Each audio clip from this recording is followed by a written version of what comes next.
I stood in her family's compound, surrounded by people who called me Tito, who hugged me like I belonged. I signed the papers they put in front of me without reading them. $375,000. Gone. And the worst part? I smiled while I did it. The video call came on a Tuesday evening. I was sitting in my apartment in Cambridge, eating leftover Chinese food from the container, when Lupita's face filled my laptop screen. She was glowing. That's the only word for it. Her eyes were bright, her smile was wide, and she looked more excited than I'd seen her in our 6 months of talking.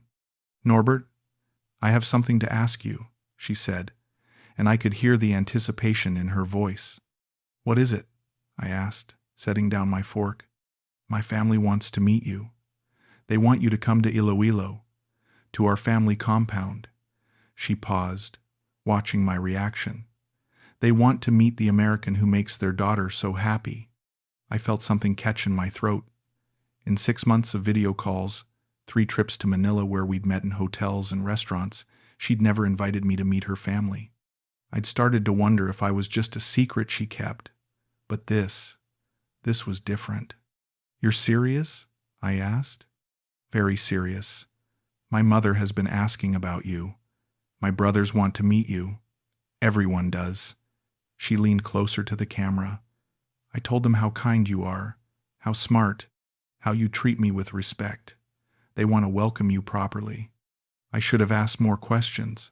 I should have wondered why now, why suddenly, why after all this time. But I didn't, because I wanted this. God, I wanted this so badly. I'm 64 years old. I spent 40 years managing budgets and programs at the university. I was good at my job, meticulous, careful.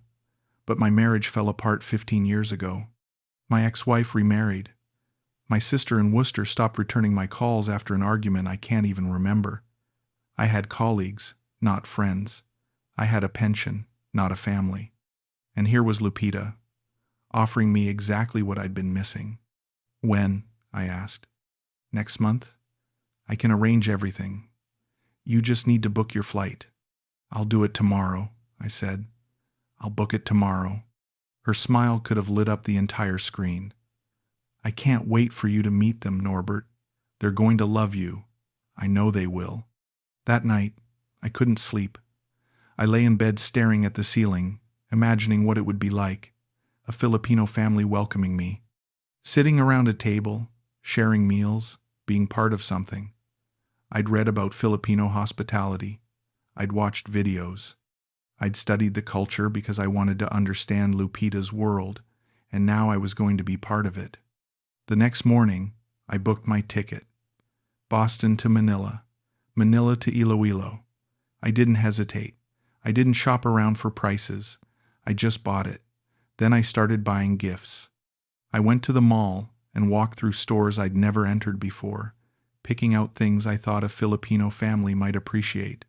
Perfume for her mother, whiskey for her father, toys for any children. I spent over $800 on gifts for people I'd never met, and I felt good doing it. I felt purposeful. On the plane to Manila, I rehearsed introductions in my head. I practiced saying "Magandang gabi po" and "Salamat po." I wanted to make a good impression. I wanted them to see that I respected their culture, that I wasn't just another American expecting everyone to speak English and cater to me. I wanted them to see that I was serious about Lupita, that this wasn't just a fling, that I could be part of their family. When I landed in Iloilo, Lupita was waiting for me at the airport. She looked even more beautiful in person than on video. She was wearing a blue dress, and when she saw me, she ran toward me and threw her arms around my neck. "You're here," she whispered into my ear. "You're really here."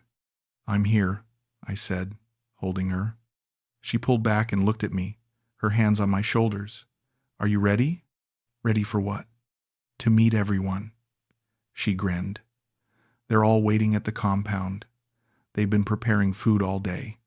My stomach flipped, nervous excitement, the kind I hadn't felt in decades.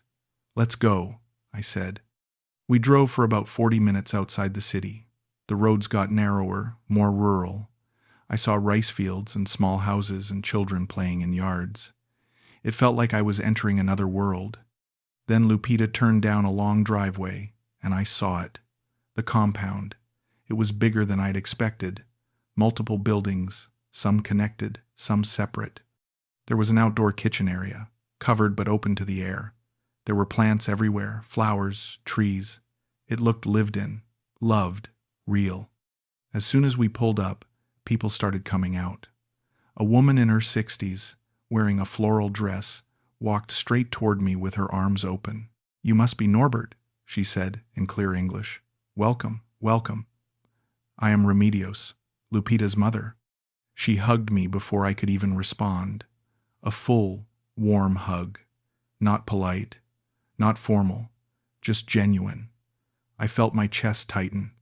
When was the last time someone hugged me like that?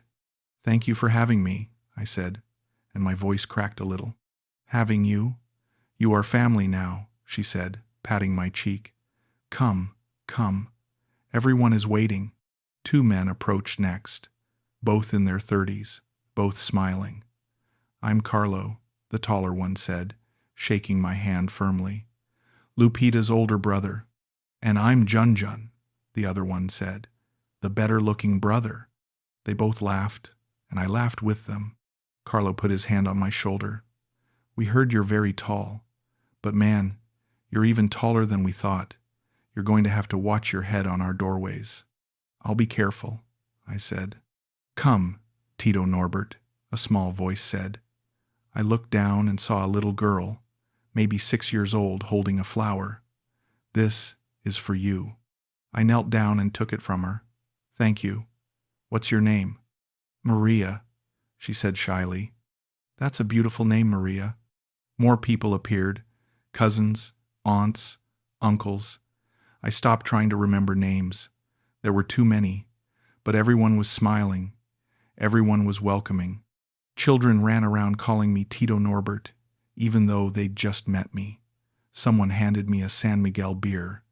Someone else guided me to a chair at a long table under a covered area. "Sit, sit," Tita Remedios said. "You must be hungry from your flight." Food appeared. Plates and plates of it. Adobo, lumpia, pancit, lechon, rice. I hadn't seen this much food in years. They kept putting more on my plate even when I said I was full. "Eat, eat," they kept saying. "You're too thin." I wasn't too thin. I was just right for my age. But I ate anyway, because it felt good to be fussed over. It felt good to be cared for. Lupita sat next to me, her hand on my arm. "See?" she whispered. "I told you they'd love you." During dinner, they asked me questions about my work, my life in Massachusetts, my retirement. I talked more than I'd talked in months, maybe years. I told them about the university, about managing academic programs, about budget planning. Carlo leaned in, interested. "So you understand money, numbers, planning." "That's what I did for 40 years, I said. "That's very impressive," Tita Remedios said. "A man who thinks with his head. Very important." After dinner, the men gathered outside. Carlo and Junjun brought out more beer, and we sat under the stars. The air was warm and thick, and I could hear insects chirping in the darkness. Carlo lit a cigarette and offered me one. I don't smoke, but I took it anyway. I wanted to fit in. "So, Norbert," Carlo said, exhaling smoke, "you really care about our sister?" "I do," I said. "Very much." "Good. Because she talks about you all the time. Norbert this, Norbert that." He smiled. "She's happy. We can see it." Junjun nodded. "Our father passed away 5 years ago. It's been hard on her, on all of us, but especially her. She's the youngest, the baby." He looked at me seriously. "We want her to be with someone who will take care of her, respect her." "I will," I said. "I do." Carlo put his arm around my shoulder. The cigarette smoke curled between us. "You're one of us now, brother. Family." I felt tears starting to form. I blinked them back, but I don't think I succeeded completely. I hadn't felt this accepted in so long. These men, who barely knew me, were calling me brother, were welcoming me into their world.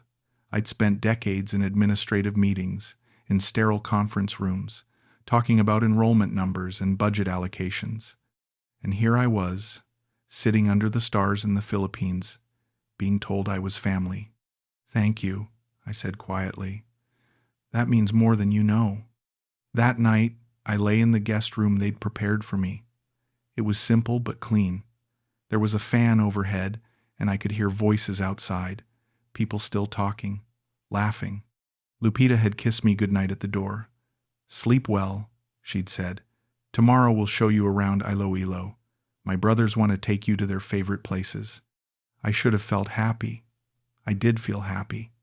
But there was also something else. A tiny voice in the back of my mind asking if this was too good to be true. I pushed it away. I told myself I was just being paranoid, that I was so unused to genuine affection that I didn't know how to accept it. I closed my eyes and fell asleep listening to the sounds of family. The next morning, I woke up to the smell of coffee and frying garlic. I walked out to the kitchen area, and Tita Remedios was already cooking. "Good morning, Tito Norbert," she said. "Did you sleep well?" "Very well, thank you." "Come, have coffee. Lupita is still sleeping, but the boys are awake." She handed me a mug. "Today they want to show you the city. Tonight we eat here again. I'm making your favorite." "How do you know my favorite?" I asked. She smiled. "Lupita told me." "Sinigang, yes?" "With pork." I was touched that Lupita had told her mother these small details about me. It meant she'd been talking about me, planning this. "Yes," I said, "that's my favorite." Carlo and Junjun took me around Iloilo that day. We visited markets, churches, drove along the coast. They introduced me to friends, to neighbors. "This is Norbert," they'd say, "our brother-in-law, from America. Not boyfriend, not friend. Brother-in-law," like it was already decided, like I was already part of the family, and I didn't correct them, because I liked how it sounded. We stopped at a small restaurant for lunch, and that's when things started to shift. Subtly. So subtly I almost didn't notice. We were eating, talking, and Lupita called Carlo's phone. He answered, spoke to her in Tagalog for a moment, then handed me the phone. "She wants to talk to you." "Hey," I said. "Norbert, are you having fun with my brothers?" "Yes, they're great." "Good. Listen, I need a small favor. Can you give your phone to Carlo for a second? Mine is dying, and I need to send some photos to our cousin. I'll use yours." "Oh, sure." I handed the phone to Carlo. He took it, walked a few feet away, and I watched him typing, scrolling. After a few minutes, he came back. "All done." She sent the pictures. "Great," I said, taking my phone back. I didn't check what pictures she'd sent. I didn't think to. That afternoon, Lupita suggested I leave my wallet in the bedroom safe. "It's very safe," she said. "But you know, tourists sometimes get pickpocketed, and the heat can damage leather. Better to keep it somewhere cool and secure." It made sense. I didn't need my wallet while we were at the compound. I put it in the small safe in the bedroom and set a code. Lupita watched me do it. "Good," she said. "Now you don't have to worry." That evening, I wanted to check my email. I'd been away from home for 3 days, and I wanted to make sure nothing urgent had come through. But when I tried to connect to the Wi-Fi, it wasn't working. "Oh, it's been going in and out," Tita Remedios said. "The service here is not so good. Maybe tomorrow it will be better." "No problem," I said. I could wait. Junjun asked to see my phone later that night. "I want to show you some photos of our father," he said. "They're on my cloud, but my phone is dead. Can I use yours?" "Of course." I handed it over. He kept it for almost 30 minutes. When he gave it back, he was smiling. "Thank you, Tito. It was nice to look at those pictures again. Made me remember him." "I'm glad," I said. I didn't think anything of it. Why would I? These were small, reasonable requests. A phone to send pictures, a wallet in a safe, a borrowed phone to look at family photos. Nothing alarming, nothing suspicious, just normal family interactions. But looking back now, I can see it. They were separating me from my resources, slowly, carefully, one small request at a time. On the fourth night, during dinner, Tito Remedios brought it up.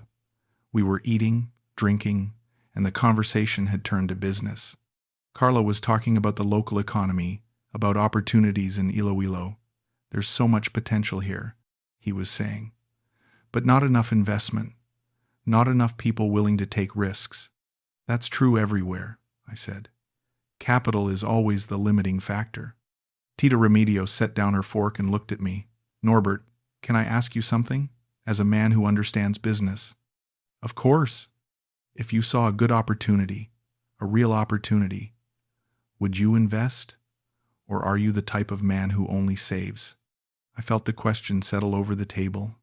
Everyone was looking at me now. I believe in smart investments, I said carefully. I've saved carefully all my life, but I've also invested when the opportunity made sense. She nodded slowly. That's good, because we have been discussing something, as a family, and we thought maybe you could give us your American perspective. I'd be happy to, I said.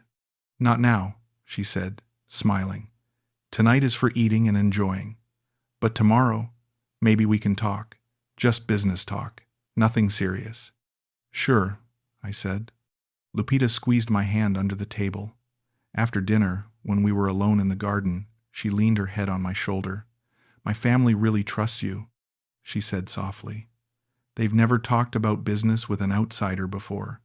I'm an outsider? I asked, half joking. No, that's the point. You're not. They see you as family. They're asking your advice because they respect you. She looked up at me. They've never welcomed anyone like this, Norbert. Never. You should feel honored. I did feel honored. I felt special, chosen, and that feeling, that desperate need to belong, made me blind to everything else. The next morning, Carlo and Junjun sat down with me after breakfast.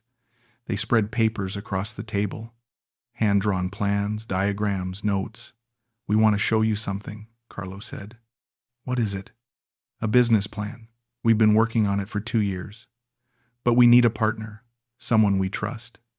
Junjun pointed to the drawings, event venues, 3 locations across Iloilo, weddings, corporate events, parties. Lupita has experience as an event coordinator. She knows the industry. We have the local connections, the politicians, the business owners. Everyone we've talked to says this will work. Carlo leaned forward. But we need capital. For the land, the permits, the construction, we've saved some, but not enough. How much do you need? I asked. They looked at each other. $375,000. I felt my stomach drop. That was a significant amount. Not everything I had, but close. That's a lot of money, I said. We know, Junjun said quickly. We're not asking you to give it. We're asking you to invest. As a partner, you'd own 30% of the business. Once we're operational, you'd receive profit distributions. This isn't charity, Tito. This is business. Carlo pushed a sheet of paper toward me. Look, we've projected revenues. First year, break even. Second year, 20% return. Third year, 35%. We're being conservative. The demand is there. I looked at the numbers. They seemed reasonable, optimistic, but not impossible. I'd reviewed hundreds of budgets in my career. I knew how to read projections, but something felt off. Not wrong, just fast, too fast. I need to think about it, I said. Of course, Carlo said. Take your time. We're not pressuring you. But I could feel the pressure. Not from them, from myself, because they'd called me partner. They'd said they trusted me, and I wanted to be worthy of that trust. I wanted to be the man they thought I was. That afternoon, Lupita and I walked through the compound gardens.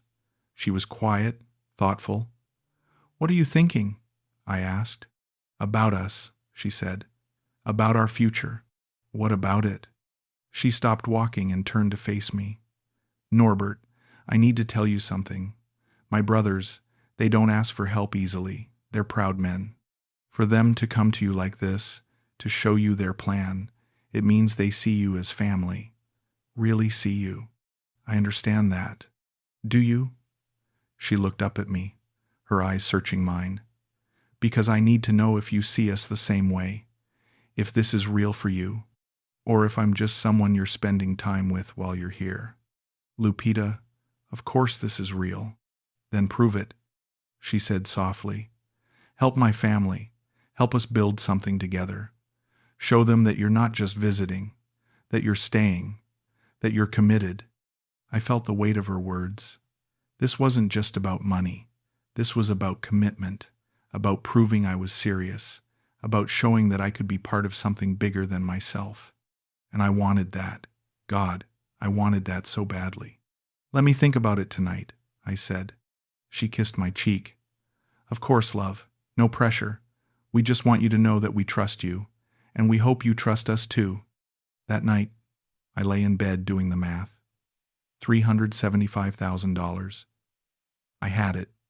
I'd saved carefully, invested in index funds, lived below my means. I could afford it. The question wasn't whether I had the money. The question was whether this was wise, whether I should wire that much money to people I'd known for less than a week. But then I thought about Carlo calling me brother, about Tito Remedios cooking my favorite foods, about the children calling me Tito, about Lupita saying I was family. And I thought about my apartment in Cambridge, my empty life, my ex-wife who'd moved on, my sister who didn't call. I thought about what I'd be going back to if I said no, loneliness, silence, safety, and I realized I didn't want safety anymore. I wanted this. I wanted to belong, even if it was risky, even if it was fast. I wanted to feel like I was part of something. The next morning, I told them yes. Carlo and Junjun hugged me. Tito Remedios cried and kissed my forehead. Lupita wrapped her arms around me and whispered, "Thank you. Thank you for believing in us. We should make it official." Carlo said, "We need to do the paperwork properly, legal documents, partnership agreements. We have a family friend, an attorney. He can prepare everything." "When?" I asked. "Tomorrow. He's available tomorrow." Everything was moving so fast. But I told myself that was how business worked here, that Filipino culture was different, more direct, more trusting. I told myself I was overthinking it because I was American, because I was used to bureaucracy and red tape. I told myself to relax and trust the process. The next day, they set up a formal meeting. The table was cleared. Tito Remedios wore an elegant dress. Carlo and Junjun wore button-down shirts, and an older man arrived, carrying a briefcase. They introduced him as Attorney de Guzman. He shook my hand professionally.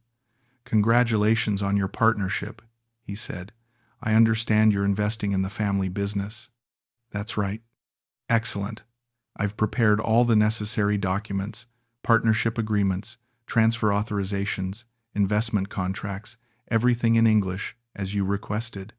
I hadn't requested that, but I was grateful anyway. He spread the documents across the table, page after page of dense legal language. I started reading, but my eyes glazed over. The terminology was technical. The formatting was unfamiliar. "This is standard?" I asked. "Very standard," Attorney de Guzman said. "Philippine business law requires these formalities. It's for everyone's protection, yours included." I'd spent my career reviewing contracts, university agreements, vendor contracts, employment documents. I knew how to read legal language. But here, surrounded by Lupita's family, with everyone watching me, I felt embarrassed to slow things down. I didn't want to seem distrustful. I didn't want to insult them by questioning every clause. "Just show me where to sign," I said. The attorney pointed. "Here, here, and here, and I'll need your bank information for the wire transfer authorization." Carlo poured me a drink, whiskey. To celebrate, he said. I signed. I provided my account details, my routing number, everything they asked for. The attorney collected the documents, put them in his briefcase, and shook my hand again. Congratulations, partner. You've made a very wise investment. That night, Lupita was more affectionate than she'd been since I arrived. She held my hand during dinner. She leaned against me when we sat outside. She kissed me goodnight at my bedroom door and whispered, "I'm so proud of you. My family is so happy. You've made us all so happy." I went to bed feeling like I'd done the right thing, like I'd crossed some threshold, like I was finally, truly part of something. I didn't check my bank account. I didn't ask for copies of the documents. I didn't request a timeline or a business plan in writing. I just trusted. Because I wanted to believe that this family, these people who'd welcomed me so warmly, would never hurt me. I was wrong. The next morning, Lupita drove me to the airport. The week was over. I had to get back to Massachusetts. We'd planned this from the start, but suddenly it felt too soon. I wasn't ready to leave. I wasn't ready to go back to my empty apartment and my quiet life. "I'll miss you," I said as we drove. "I'll miss you too," she said, but her voice sounded different, flatter, less warm. "Are you okay?" I asked. She smiled, but it didn't reach her eyes. "I'm just sad you're leaving. That's all." At the airport, she kissed me goodbye. "I'll call you when you land," she said. "Promise?" "Promise." I walked through security, and I turned back once to wave. She was already walking away. I told myself she was just sad, that goodbyes were hard for her. I boarded the plane and settled into my seat. As we took off, I looked out the window at Iloilo disappearing below me. I felt a strange unease. Something had shifted in the last 12 hours. Lupita had been distant. The family hadn't come to say goodbye. Even Tito Remedios, who'd hugged me so warmly when I arrived, had just waved from the kitchen that morning. I told myself I was being paranoid. I told myself they were just giving me space. I told myself everything was fine. When the plane reached cruising altitude, I turned on my phone, and that's when my world collapsed. Notification after notification, bank alerts, transfer confirmations. I opened my banking app with shaking hands. $375,000. Gone. Transferred to an account I didn't recognize. A Philippines bank account I'd never seen before.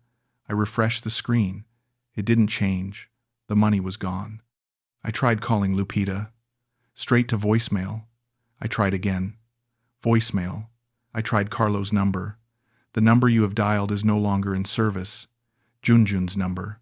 Same message. I tried looking up Attorney de Guzman online. No results.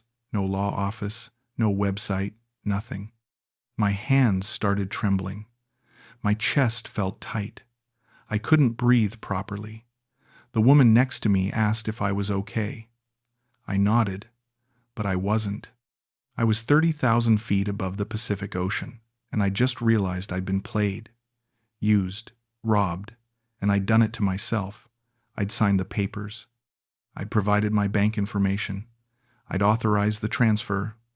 No one had held a gun to my head. No one had threatened me. They'd just made me feel loved, and I'd given them everything. The flight to Manila felt like it lasted days. Then the connection to Boston. 18 hours of flying, and all I could think about was how stupid I'd been, how desperate, how blind. I'm a university administrator. I've managed million-dollar budgets. I've vetted programs and proposals and partnerships. I know how to assess risk. I know how to spot red flags.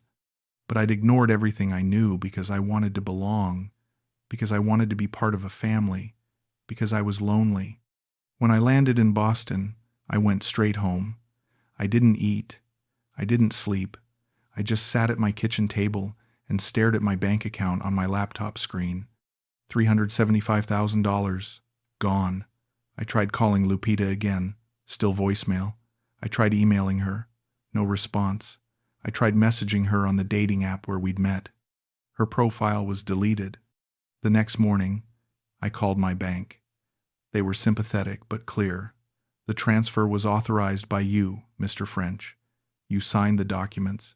You provided the account information. Legally, there's nothing we can do unless you can prove fraud."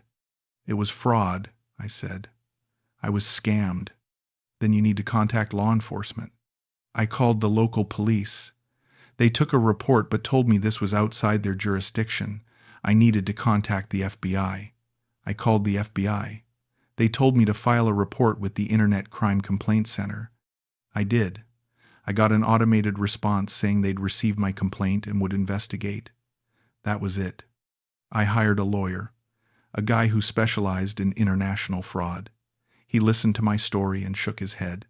"Mr. French, I'm going to be honest with you. Recovering money from the Philippines is nearly impossible without local cooperation. And if the people who scammed you are part of an organized network, they're not going to cooperate. You'd need to file a case in Philippine courts, hire a Filipino attorney, and even then, the chances of recovery are slim. So I'm just supposed to accept that the money is gone? I'm saying you need to be realistic about your options. You can pursue this legally, but it's going to cost you more money, more time, and there's no guarantee of success." I paid him $2,000 for that advice. $2,000 more dollars gone. I contacted the U.S. Embassy in Manila. They were polite but unhelpful. "We can't intervene in civil disputes, Mr. French. If you believe you've been the victim of a crime, you need to report it to Philippine authorities." I tried. I really tried. But every door I knocked on led to another dead end. The Philippines National Police told me I needed to file the report in Iloilo, where the crime occurred. I tried calling the Iloilo police. No one spoke English well enough to take my report over the phone. They told me I needed to come in person. I couldn't afford another trip to the Philippines. I just lost $375,000. So I hired a private investigator, a guy based in Manila who specialized in romance scams. I sent him everything I had: photos of Lupita, the address of the compound, names of the family members, screenshots of our conversations. He charged me $5,000 up front. 2 weeks later, he sent me his report. I read it in my apartment at 2 a.m. I couldn't sleep anyway. The report was thorough, detailed, and it destroyed me. The compound in Iloilo was rented. Not owned by Lupita's family. Rented for 1 week, the week I was there. Tito Remedios wasn't Lupita's mother. She was an actress hired from a local theater group. Carlo and Junjun weren't her brothers. They were part of the same group. The cousins, the children, the aunts and uncles, all actors, all paid to play a role, to make me feel welcomed, to make me feel loved, to make me feel like I belonged. Attorney de Guzman was a real attorney, but he'd been disbarred 3 years earlier for unethical conduct. He was working as a freelance document forger now. The papers I signed were real enough to authorize the bank transfer, but they were meaningless in terms of legal partnership. There was no business, no event venues, no investment, just a coordinated performance designed to extract money from me. And Lupita? Her name was real, Lupita Bautista. But she wasn't an event coordinator. She was part of an organized romance scam network operating across Southeast Asia. The investigator found evidence of at least 6 other men she'd scammed in the past 2 years. Different stories, different amounts, but the same basic structure. Meet online, build a relationship, invite to the Philippines, introduce to family, create an investment opportunity, take the money, disappear. I sat in my quiet apartment in Cambridge, staring at the investigator's report on my laptop screen, and I realized the truth. I hadn't been special. I hadn't been chosen. I'd just been next. Another lonely Western man with savings and a desperate need to belong. And they'd seen me coming from a mile away.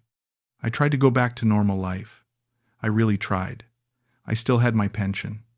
I still had some retirement savings. I still had my apartment.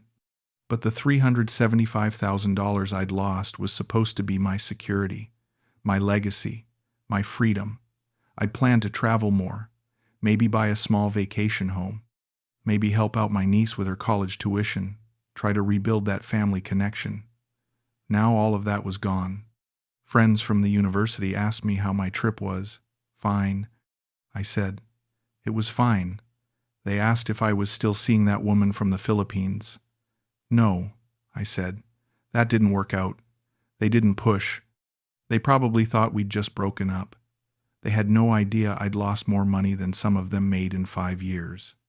My ex-wife called about selling a property we still jointly owned, some investment land we'd bought years ago. She wanted to split the proceeds. I could barely focus on the conversation. Sure, I kept saying, whatever you think is best. She asked if I was okay. I'm fine, I said, just tired. After we hung up, I realized I could have used that money. The sale proceeds, to offset what I'd lost. But I couldn't tell her. I couldn't tell anyone. The shame was too heavy. At night, I replayed everything. The warm welcomes, the family dinners, the children calling me Tito, Carlo putting his arm around me and calling me brother, Lupita squeezing my hand under the table, Tita Remedios kissing my forehead. Every moment that had felt so real, so genuine, so loving. How much of it was scripted? How much had they rehearsed? Did they laugh about me after I left each night? Did they count down the days until they could take my money and move on to the next target? I thought about my career. 40 years in university administration. 40 years of reviewing budgets, assessing programs, managing risk. I'd approved million-dollar initiatives. I'd vetted partnerships with corporations and nonprofits. I'd sat in meetings with lawyers and accountants and financial advisors. I knew how to make careful, data-driven decisions. And then I met a woman online who made me feel wanted, and I threw all of that away. I signed documents I didn't read. I wired money to people I'd known for less than a week.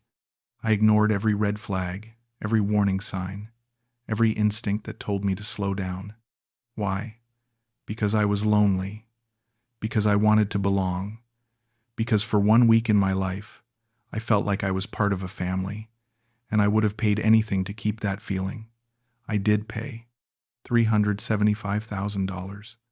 I started writing things down, not to share, not to report, just to process. I made a list of red flags I'd ignored. Lupita never video called from her apartment. Always from cafes, hotels, public places. She said she lived with her mother, but I never saw her home. She never introduced me to friends, only family, and only when it mattered. She asked about my finances early in our relationship, framed it as curiosity, as getting to know me. But the questions were pointed, specific. How much did I make? How much had I saved? What did I do with my retirement funds?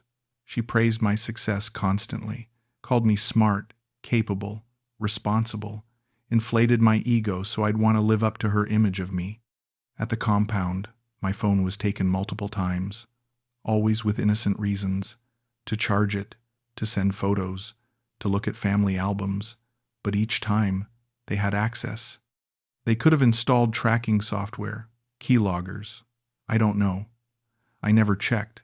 My wallet was put in a safe that they watched me lock. They knew my code. They could have accessed my credit cards, my ID, everything. The Wi-Fi was always down when I needed it, so I couldn't check my email, couldn't verify anything, couldn't contact anyone outside their controlled environment. The attorney never gave me his business card, never provided contact information, just showed up, had me sign papers, and left. The documents were never emailed to me for review. Everything happened in person, under pressure, with alcohol and emotion clouding my judgment. The family was warm but vague. No one had specific jobs. No one mentioned addresses or workplaces I could verify. Everything was just family business and local connections and opportunities. Nothing concrete, nothing I could fact-check. Every single red flag was there. I just chose belief over skepticism. I chose hope over caution. I chose belonging over safety. And it cost me everything. One evening, about a month after I got home, I received an email. The address was unfamiliar. The subject line said, "Lost money in the Philippines?" I almost deleted it as spam, but something made me open it. The email was from a man named David. He lived in Australia. He said he'd lost $400,000 to the same scam network. He'd found my name on a romance scam victim forum. Someone had posted about my case. He wanted to compare notes. I wrote back. We exchanged stories. His was almost identical to mine. Different woman. Her name was Aileen. But the same compound, the same family structure, the same attorney, the same script. He'd been invited to Iloilo, welcomed by her family, asked to invest in a business, signed papers, wired money. She disappeared. His story happened 6 months before mine. We found others, through forums, through investigator networks, through shared connections. There were at least 8 of us that we could confirm, all Western men, ages ranging from 55 to 72, all divorced or widowed, all lonely, all looking for connection. The amounts varied, 80,000, 200,000, 500,000, but the structure was always the same. Romance, family, investment, disappearance. The network was polished, professional. They'd been doing this for years. They had a rotation of women, a pool of actors, a rented compound they used over and over. They targeted men through dating sites, through expat forums, through social media. They built relationships slowly, 6 months, 8 months, a year. They made us feel special, chosen, loved, and then they took everything. David asked me if I was going to pursue legal action. I told him I'd tried, that every door had closed. He said the same thing happened to him. They're too smart, he said. They stayed just on the edge of legal. The documents we signed are real enough to make the transfers legitimate, and by the time we realize what's happened, they're gone. New names, new locations, new victims. So we just accept it? I asked. What choice do we have? He said. We can spend more money chasing them, hire more lawyers, more investigators, fly back to the Philippines and try to navigate a legal system that doesn't care about foreign victims. Or we can accept that we made a mistake, that we were targeted by professionals, and we can try to move on. I didn't want to move on. I wanted justice. I wanted my money back. I wanted Lupita and her fake family to face consequences. But David was right. What choice did I have? I'd already spent $7,000 on lawyers and investigators. I'd lost countless hours of sleep. I'd damaged my health from stress, and I was no closer to getting my money back. Pursuing this further would just drain me more, financially, emotionally, mentally, so I stopped. I stopped calling lawyers. I stopped emailing investigators. I stopped checking scam forums and victim networks. I just stopped. I deleted my dating profiles, all of them. I'd opened accounts on 3 different sites after my divorce. I'd been looking for companionship, for connection, for someone to share my retirement with. Now I couldn't even look at those sites without feeling nauseous. I deleted the apps from my phone. I canceled the subscriptions. I closed the accounts. I was done. I stopped talking about the Philippines. When people asked about my love life, I said I was taking a break, focusing on myself. No one pushed. They probably thought I was just being cautious after a breakup. They had no idea I'd been scammed out of my retirement savings by a professional crime network. I took a part-time consulting job. A friend from the university needed help reviewing grant proposals. It paid $1,500 a month. Not much, but it helped. I canceled my travel plans. I'd been thinking about visiting Spain, maybe taking a cruise. Now I couldn't afford it. I started budgeting differently, eating out less, buying generic brands, canceling subscriptions I didn't need, trying to rebuild what I'd lost.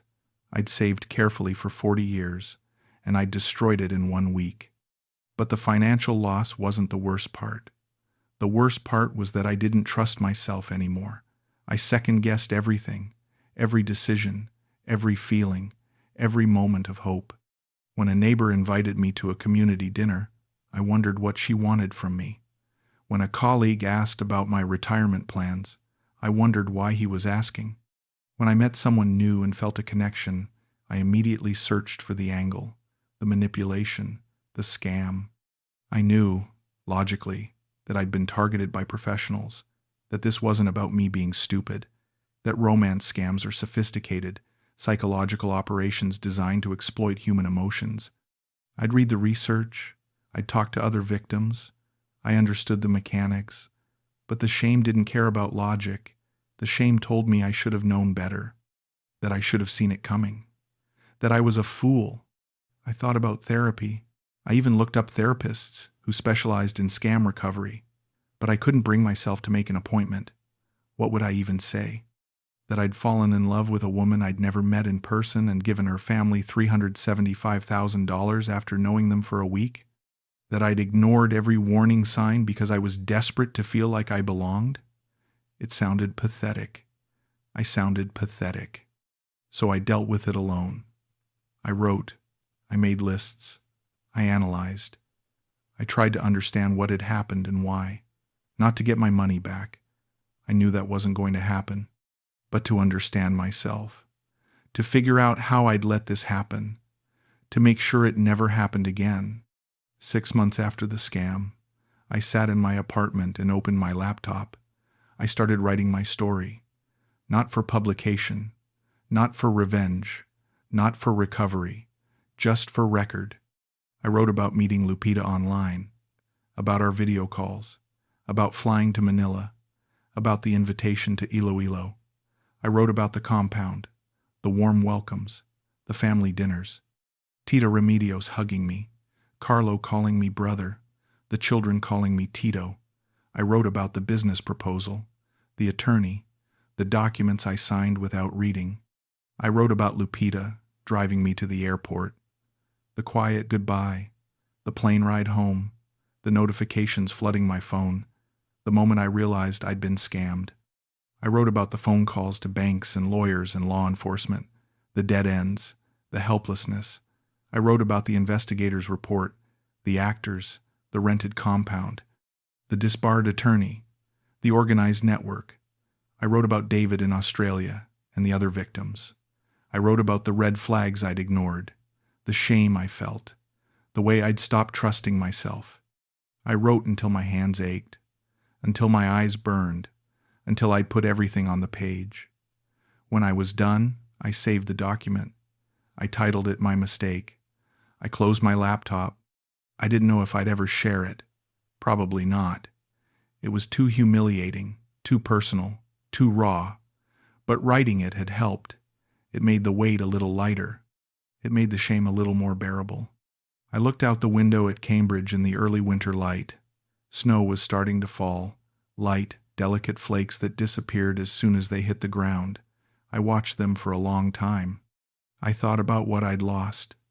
Money, pride, faith in my own judgment, faith in other people, the ability to hope without fear, the ability to trust without suspicion. But I'd gained something too.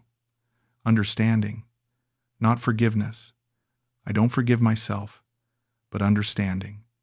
I understand now that loneliness makes you vulnerable, that wanting to belong can blind you to danger, that at 64 years old, I'm not too old to be fooled, and I'm not too old to survive it.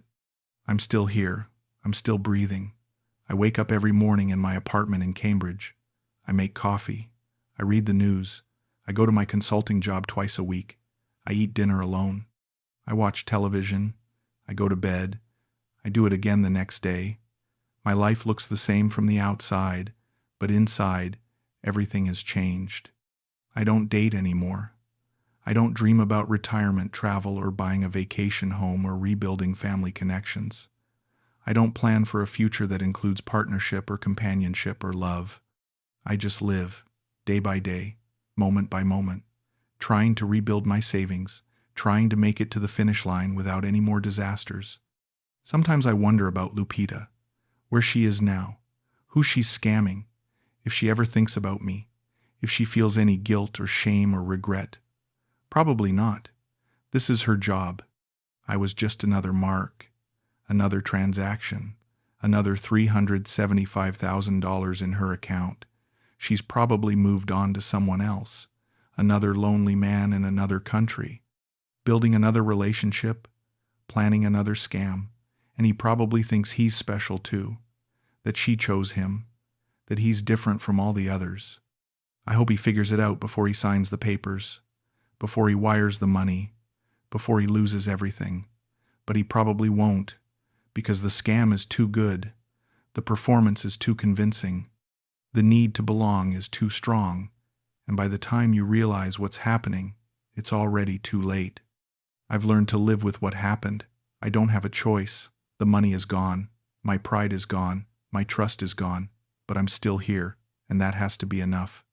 I don't know if I'll ever feel safe again, if I'll ever open my heart again, if I'll ever stop second-guessing every decision and every feeling and every moment of hope. But I'm trying. I'm surviving. And maybe, in time, that'll be enough. Maybe I'll learn to forgive myself. Maybe I'll learn to trust again. Maybe I'll find some kind of peace with what happened. Or maybe I won't. Maybe this shame and this regret and this loss will be with me for the rest of my life. Maybe every time I look at my bank account or think about my future or remember that week in Iloilo, I'll feel this same crushing weight, but I'll keep going anyway, because what else can I do? I'm 64 years old. I made a mistake, a catastrophic, life-altering mistake, and I have to live with it. So I will. One day at a time, one breath at a time, until eventually, maybe, it hurts a little less, until eventually, maybe, I can look at myself in the mirror without feeling like a fool, until eventually, maybe, I can accept that I'm human, and humans make mistakes, even expensive ones, even devastating ones, even ones that cost $375,000 and break your heart and shatter your faith in yourself and other people. I made a mistake, and I survived it. And maybe that's all I need to know.